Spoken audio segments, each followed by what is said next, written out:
I'm just having this 3-day vision that I've been having,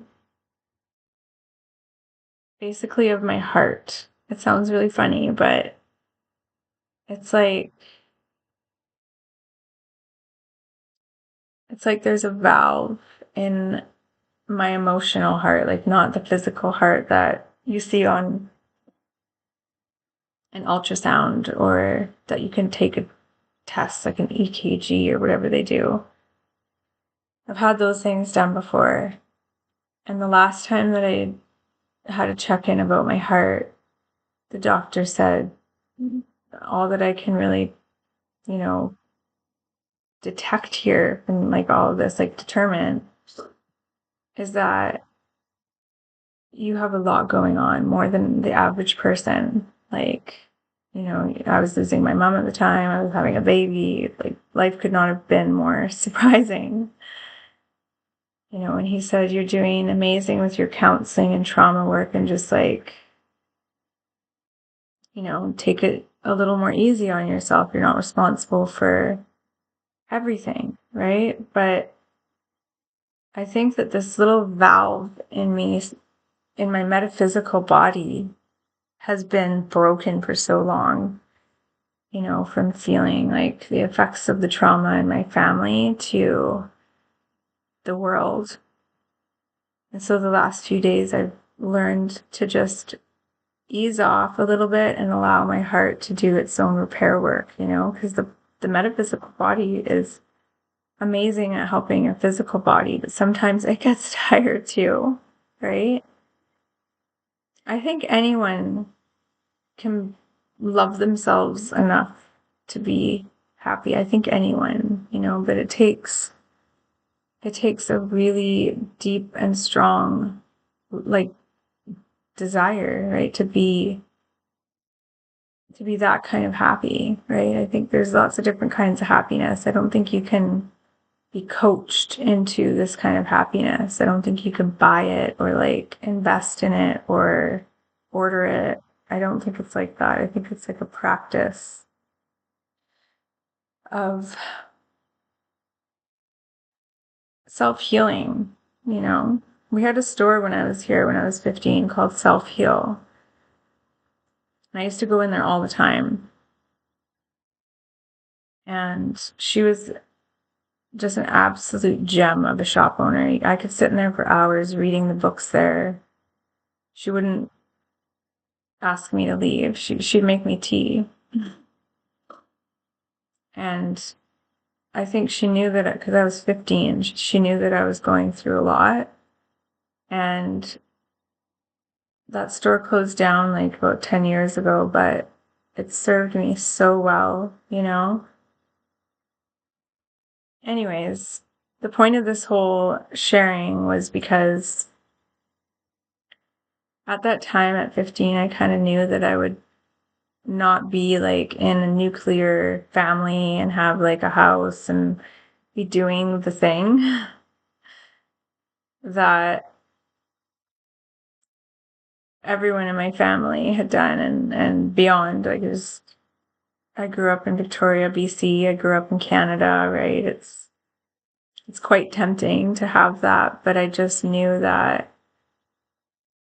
it wasn't for me, and I don't say that because I don't think that there's anyone amazing out there for me, okay? Like, I believe in relationships, and I support whatever everybody wants to believe. If they want to believe that they manifest things, like, okay.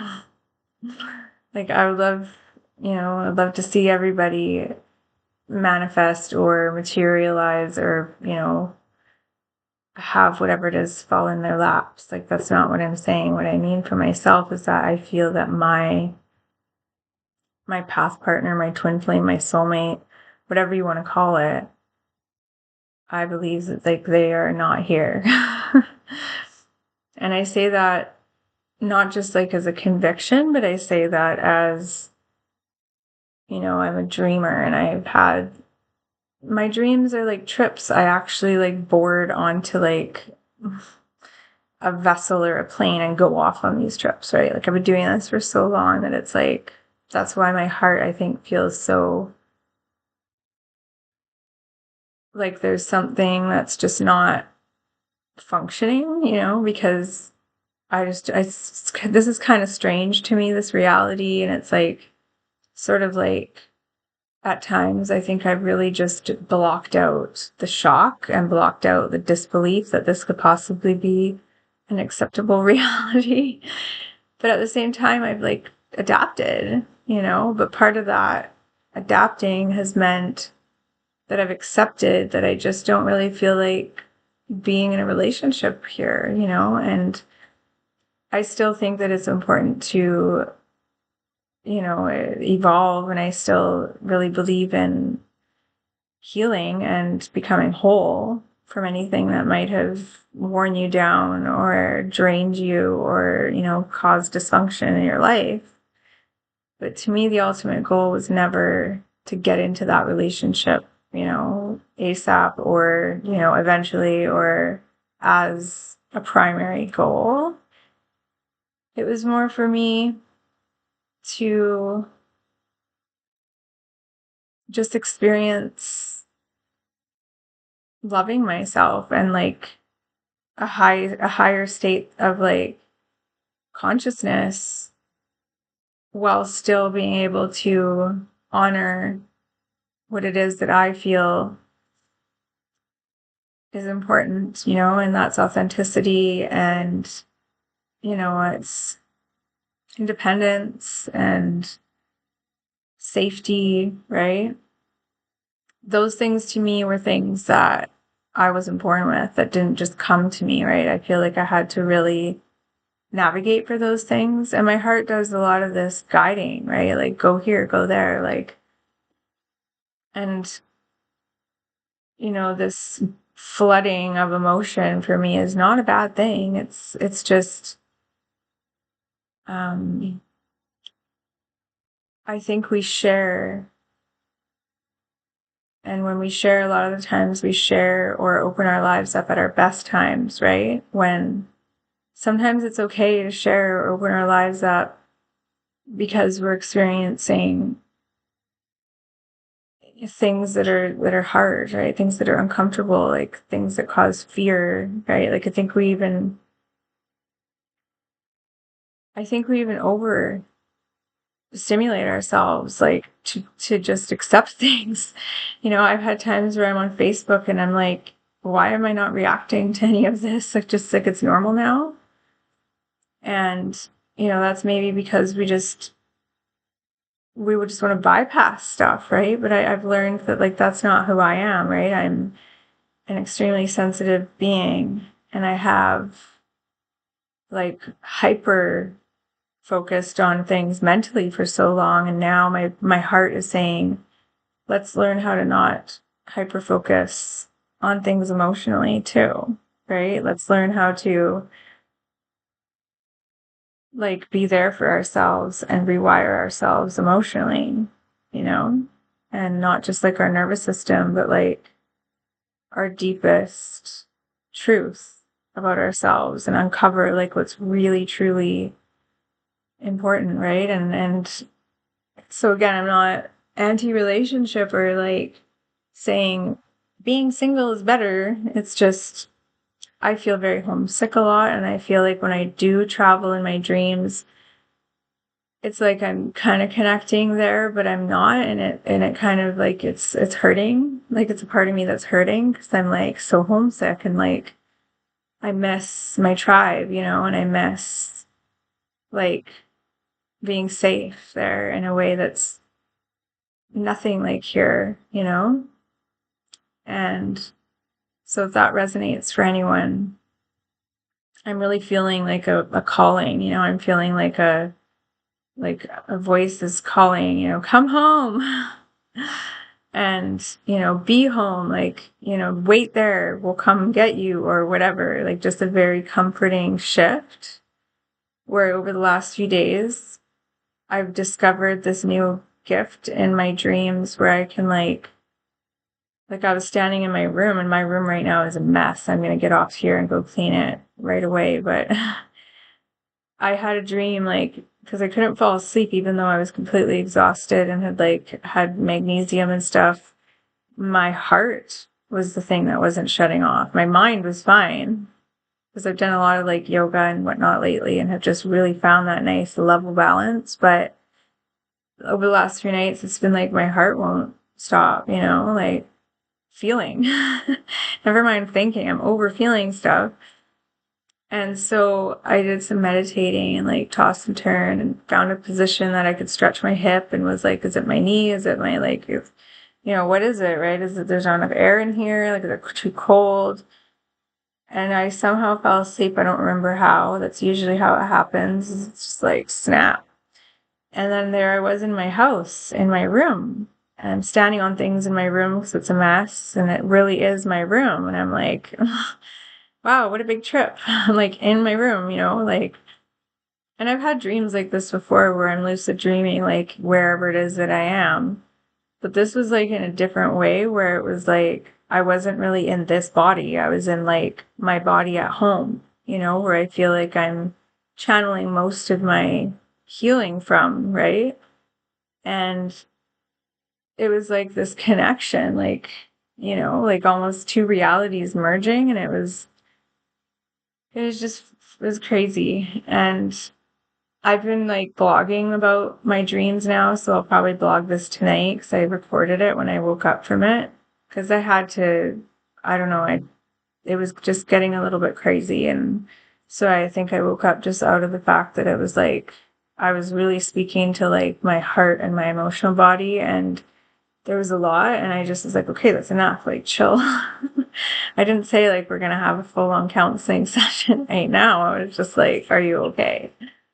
Um, but yeah, so I recorded like a few minutes and explained it. And I think that's a lot of the times too why my dreams are, you know, sometimes it'll feel like hours and sometimes it'll feel like moments, but the ones that are really like potent like that would take a long time to explain. So it would be too hard to remember it all. You know what I mean? Like it's interesting. Time is a whole different thing in dreams. And the thing is like, I feel very comforted. Like I feel super supported. Like that part of me, that relationship with myself and that part of myself, it sustains me so beautifully. And so like,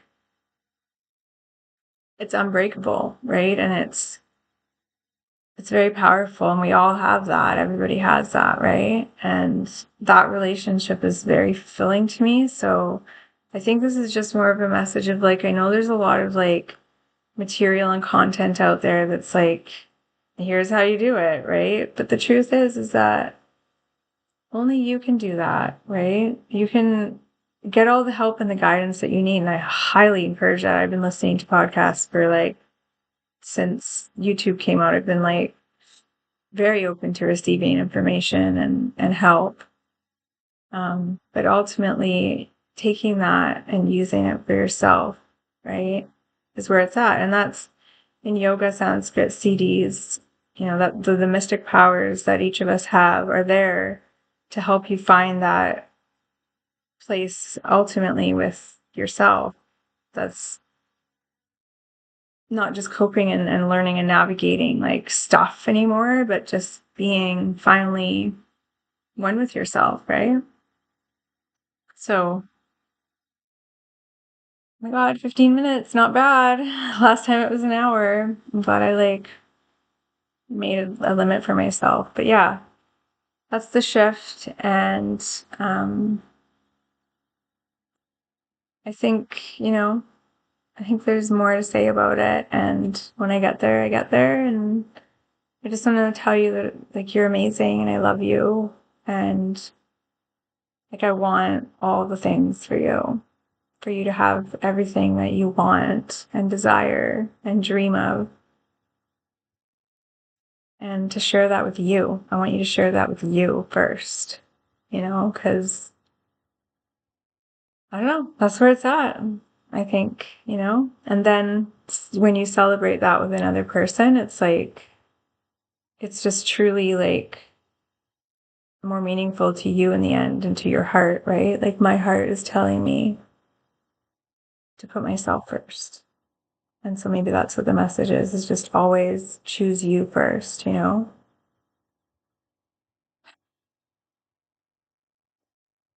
Um, I don't feel like I need to really give 10 reasons why. I feel like it's because, only you would know why. Like, only I know why, right? I don't think that anyone has, like, truly has a reason not to believe in their power. Like, I don't think that anything is impossible. I think everything is possible, is what I'm saying, and the heart is a compass and it has an unlimited amount of love, and in that heartbreak that we feel, or loneliness or weakness, right? Or dysfunction, there's still that love and that source and that power, right? That we've turned a little bit of it off or something. We've blocked it maybe because there's just so much out there that can make us feel small, like I was saying before, right? Like make us feel, and don't let anybody say I can't make you feel anything, because that's true, right? We are responsible for our own feelings, but people affect us. Their decisions and behaviors, right, can lead to patterns. And that's what I'm feeling. I'm feeling like I'm not a relationship specialist. I'm not a relationship coach or a psychologist or like a therapist.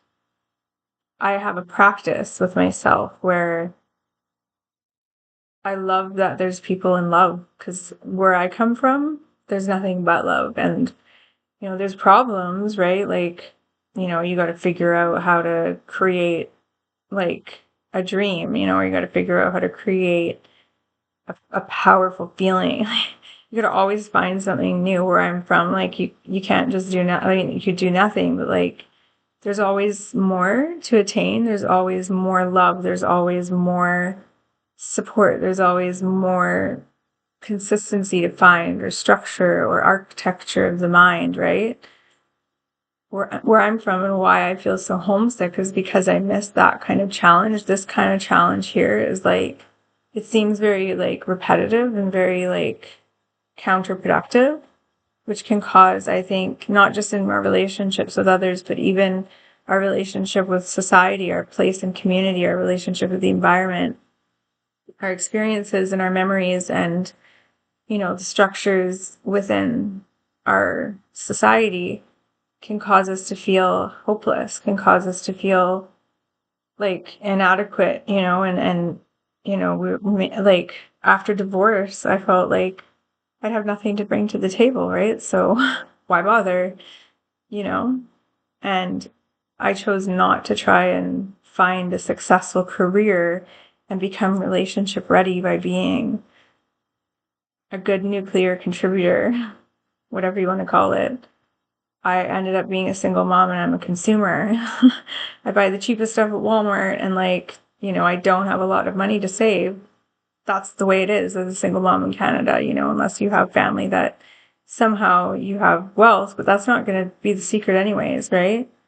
The secret is going to be in you, the mystical powers that are going to make you feel like butterflies and like flirting and like being cute, or being like a provider, or being like warm, or being like authentic, and having something that you would be so scared to lose. And then having the courage to sustain it and, have it be healthy, and have the communication mean that it leads to help. Like, just let me like lose my voice here for a second and not know what I'm doing. Have communication that gratitude for, we just want problems, right? We are born into a world where we think that problems are normal, but what if the biggest problem that you could solve is how not to have problems anymore, right? How not to have a relationship that has to have toxicity, that has to have, you know how you like start out relationships and then like 2 weeks later you're worried that you're just gonna like end it, right? I've had those, you know, or you get married and like you can't leave because of finances, or you know, you date somebody and everything is going great for 6 months and then red flags start showing up, right? It's these things that make us think it's just never going to end, right? But when you shift your mindset and shift your heart set to be in line with your greatest love of yourself, that's when things really start to dissolve all of those fears, right? You don't think that you have to have problems anymore. You know, you don't even like problems don't scare you anymore because your biggest problem is going to be what are we going to do without having any problems kind of thing. But, you know, I think that I came into an agreement here, you know, and it was like, I think I wanted to understand like the kind of people that go through the most challenging stuff. I wanted to understand how people that are in like demographics that are just not like getting support and help, like I wanted to feel that, right? And like I feel it in every part of my being, not just my heart. Like I spent 10 years from 15 to 25 almost verbally paralyzed, unable to speak because my thoughts were so deep and my like feelings were so profound. I was in such awe of like how people were treated and stuff that I couldn't even like speak about my own mental health, let alone anybody else's. And it was like that was how I was channeling what was happening and sending that back to where I came from in tears. Like, I can't believe I'm here experiencing this and seeing this go on, right? And I think a lot of that is what prevented me from even having a desire to have a healthy relationship. So I have to look at that. I have to examine that and be like, hey, because when you come from a place where that's unheard of, you know, like there would never be people in danger like that. Like we would never have like people, you know, slipping through the cracks like that. It makes you just not want anything to do with the world. You know, and I've dug really deep into the spiritual roots that are out there. I think that like it really disappoints me that some of these gifted people and groups of like people that are spiritually blessed or whatever you want to call it, I feel like a lot of that gets like put on the shelves with price tags, and that, you know, I just that would never happen either in my world. It would just be like a little bit of like an insult, you know, to like the people that wanted to share their own gifts and wanted to share their own power in the way that they want to, right? And have all these other people like writing for them and explaining who they are. Just felt like kind of a bit of a violation of, you know,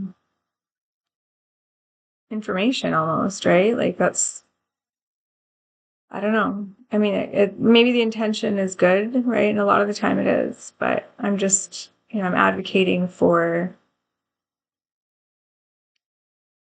just radical self-expression and to not have people monetize everything, right? And not capitalize on relationships and love and communication anymore, but to make sure that those things are sacred and that they're part of maintaining healthy people and, you know, humans and safety and not an economy, right? So anyways, I'm about to get political, so I'm going to get off here because this was supposed to be my heart and a message from, you know,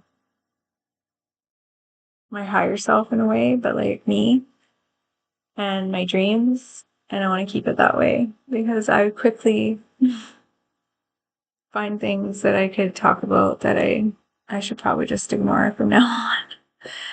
Like my mama, you know, who just said love everyone and just live your life. So thanks, Mom. But I love you all. And you know, I want the best for you. I do. And you deserve it. And thank you for being here and supporting me. Every little bit helps. Okay, I'm gonna go get my kids and clean my room. And hopefully have another dream tonight. Okay, namaste.